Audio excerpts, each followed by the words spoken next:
human resources or a new agile foundation. What happens with the human resources? They need to make at least an initial filtering and then an internal filtering of the candidates, of the employees. But of course, are they scheduled to receive foundation courses on the different agile methods? Are we speaking the same language? Is it English, or that we speak all, or there is a barrier in the communication? Can the value be secured based on the available communication tools between employees, candidates, and the human resources? And certain job announcements could be audited more, things that are not perfectly doable, combinations of project management methodologies that cannot be combined, or the announcements of roles that do not have the correct hat.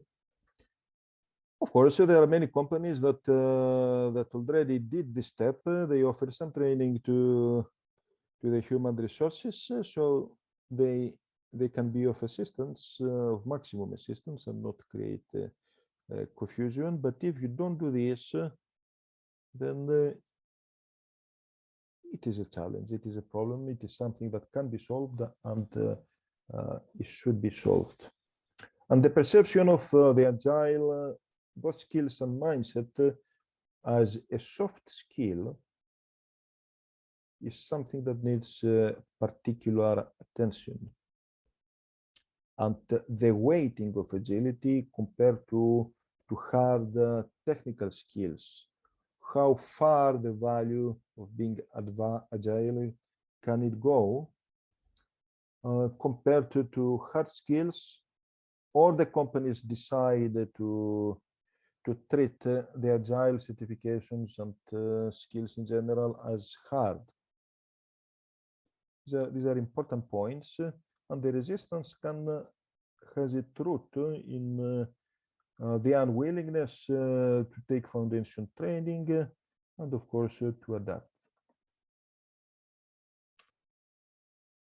Now, there are very few companies that can succeed with a very pure model.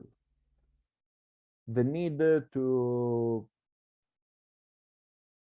answer the weaknesses of the adoption of one methodology by combining 2 and 3 brought us to many combinations of Agile and Kanban, and very special combinations of Kanban, and then Agile and Lean, and companies with their specific rules, and then of course with a very dangerous bending of the rules that stop enterprises to be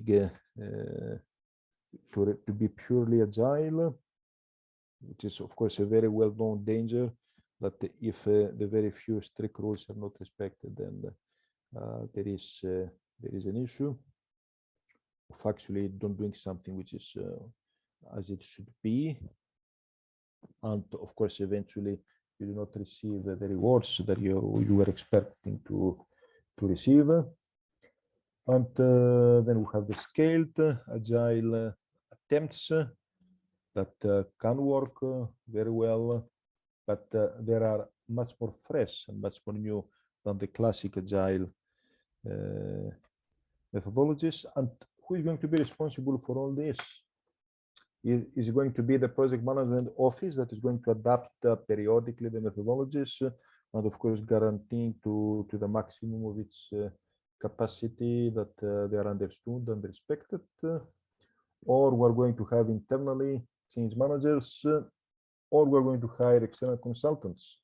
And what is the effect to the psychology of the appearance of external change managers and consultants? There are even external agile coaches that are often hired, and the effect, of course, is connected to the perturbation. If there is an organizational change and a completely different way of having the teams working, then If it is done by an external element, then the psychological perturbation inside the limits of the company is not as pronounced. But anyone who is attempting change, positive change, of course, is to have the authority to do it.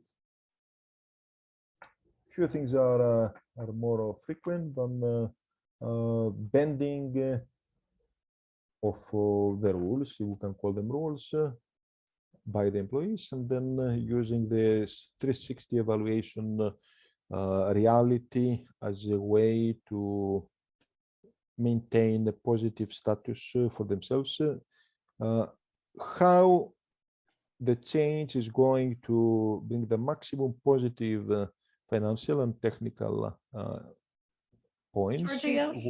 Yes. We do have a question. Yes. It's by David. Says, should the HR be trained to work on changing job description of the employees who are moving to the Agile team? David, you can actually just ask your question outright if you would like. Yeah, yes. I'm just wondering. Hi, I'm just wondering if when you say training for HR, if that aspect of changing role competence is part of the training. Because if you're, let's say, you're a project manager and you're now moving to a Scrum Master, maybe the job competence should be different. Yes, this is a valid problematic, and yes, the training needs to be there, and they need to receive any new skills necessary. So what we announce, it should be followed by what we need.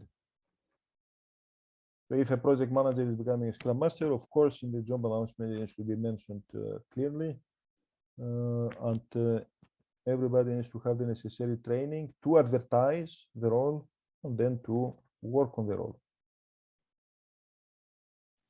Thank you.